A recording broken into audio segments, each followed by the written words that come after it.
Salam alaikum à tous les musulmans et que Jésus-Christ soit avec vous pour tous les chrétiens. Bon, cette vidéo là c'est est-ce que Khamzat Chimaev peut être champion dans trois catégories différentes.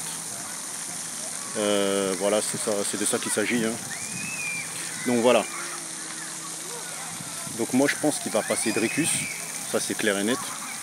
Il va le passer, je pense, tu vois. De toute façon j'ai déjà fait une vidéo réaction. Il va le passer. Ensuite, je crois qu'il va descendre. Il va descendre, oui. Je pense pas qu'il va monter tout de suite. Je pense qu'il va descendre. De toute façon c'est dans son programme, il va descendre à mon avis. Et selon moi, il va essayer d'affronter le gagnant de Islam JDM. Pour moi, il passe les deux, t'as vu.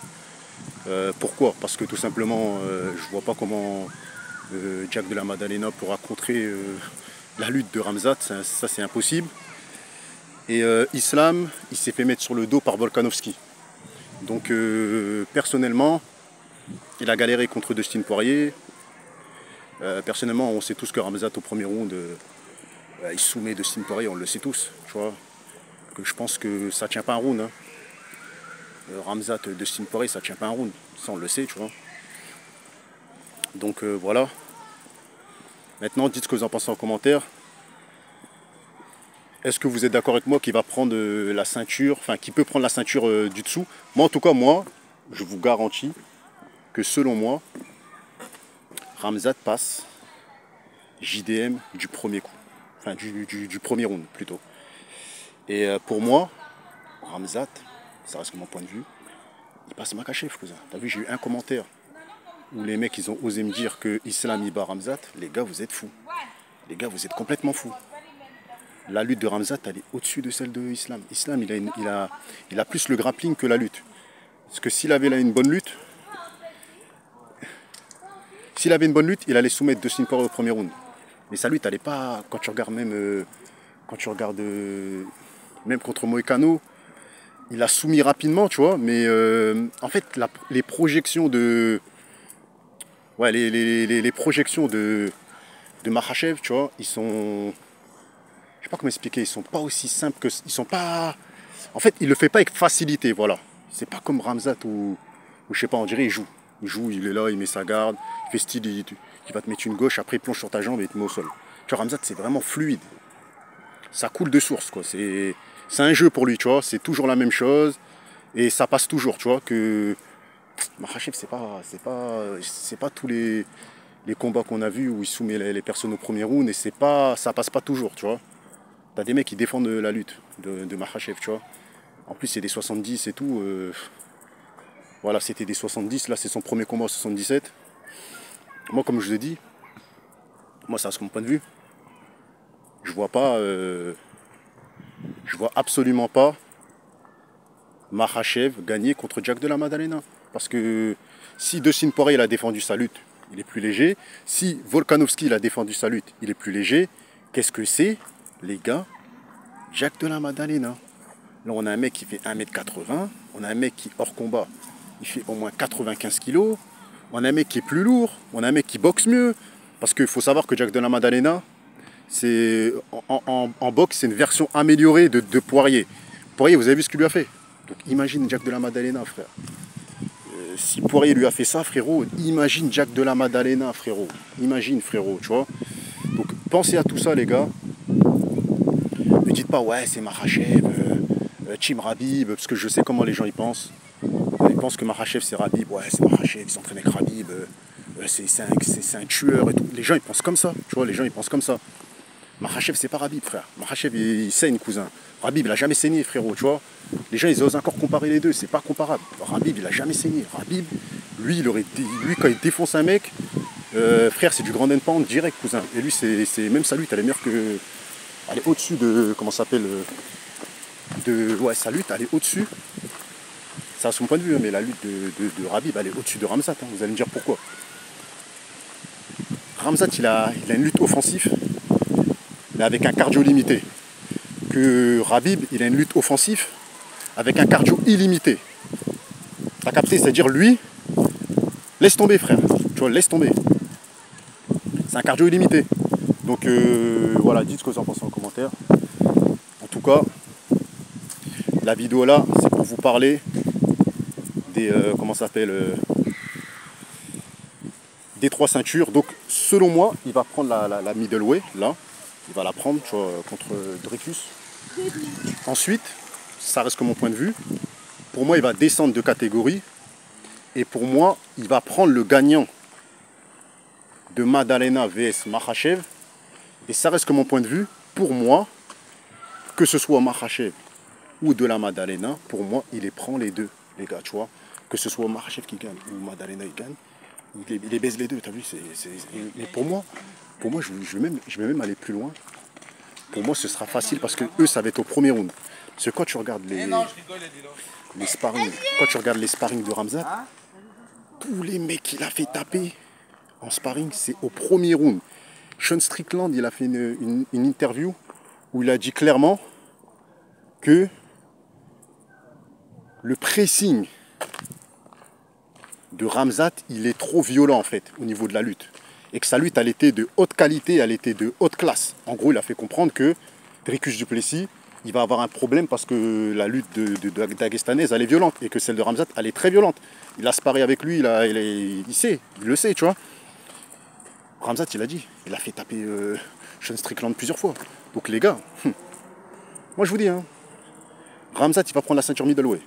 Il va descendre, il va prendre la ceinture welterweight. Ensuite, il va monter et je vous garantis que pour moi, le gars, vous allez me prendre pour un fou, hein, pour moi, le gars qui a plus de chances de défoncer Khamzat, c'est même pas Ankalaev, les gars, parce qu'Ankalaev, il a déjà tapé. Il a déjà tapé contre Paul Craig et Khamzat, il a vu le combat. Donc déjà, Khamzat, il a soumis plusieurs fois Jiri Prochaska. Donc il a déjà subi des poids lourds légers, tout ça et tout. Donc s'il a soumis Prochaska, c'est que je pense qu'il soumet aussi Ankalaev. Pour moi, il soumet Ankalaev. S'il a soumis Prochaska, c'est que pour moi, il soumet Ankalaev. Tu vois, c'est clair et net. Parce que Prochaska, c'est un mec, les gars, il bouge beaucoup. Il est difficile à cadrer. Donc comme il est difficile à cadrer, il est difficile à soumettre. Donc voilà. Donc dites ce que vous en pensez en commentaire. Qui pour vous, selon vous, gagnerait entre... Parce qu'en fait, là, je vous ai dit clairement que Khamzat va prendre la middleweight et il va prendre aussi la welterweight, s'il veut, s'il décide de descendre. Tu vois, pour moi, il baise toutes les welterweight. Ça sert à rien de dire Shavkat. Je vous dis la vérité, Shavkat, c'est un striker. Il y a beaucoup de gens qui me disent Shavkat, je pense que si Khamzat il n'est pas là, il va devenir champion.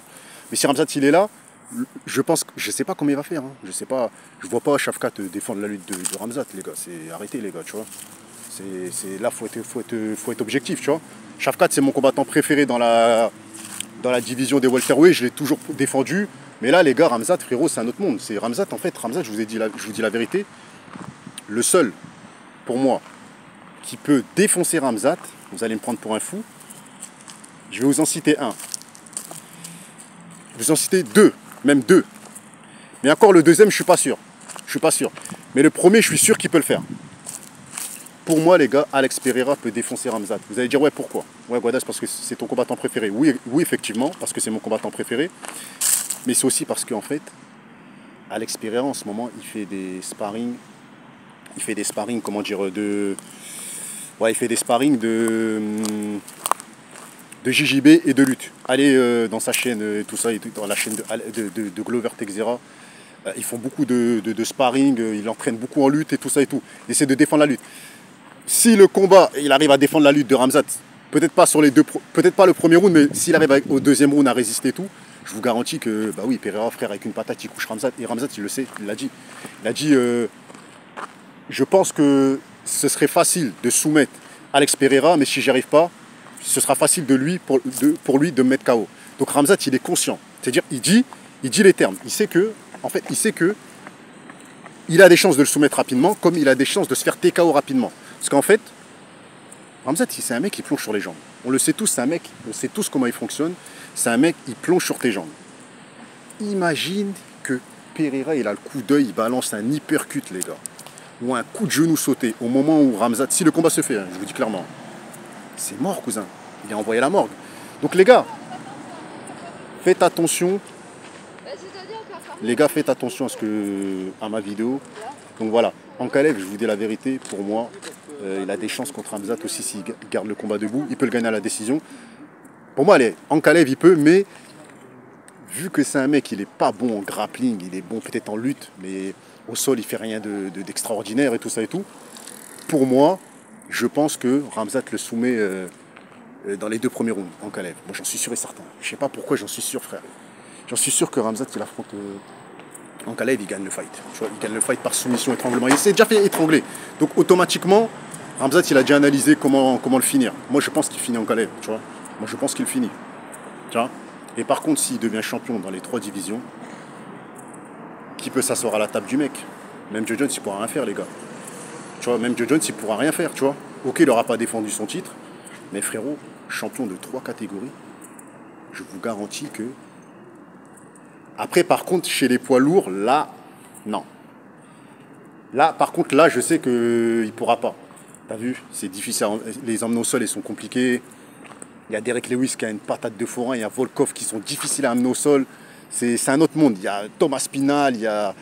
À la limite, il peut soumettre Cyril Gane. Parce que Cyril Gane, il n'a pas de sol. Mais des mecs comme Curtis Blade et tout, en poids lourd, il n'a pas parlé des poids lourds. Poids lourd, il ne pourrait pas. Poids lourd, même Curtis Blade, je pense il rivalise avec...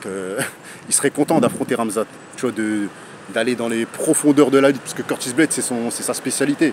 Il n'y a personne qui l'a mis sur le dos. Il met tout le monde sur le dos. Donc, moi, franchement, Khamzat, il est conscient. Il sait qu'il peut le faire. Welterweight, middleweight et heavyweight. Mais il sait qu'il peut... non, et light heavyweight. Il sait qu'il ne pourra pas heavyweight en ensemble.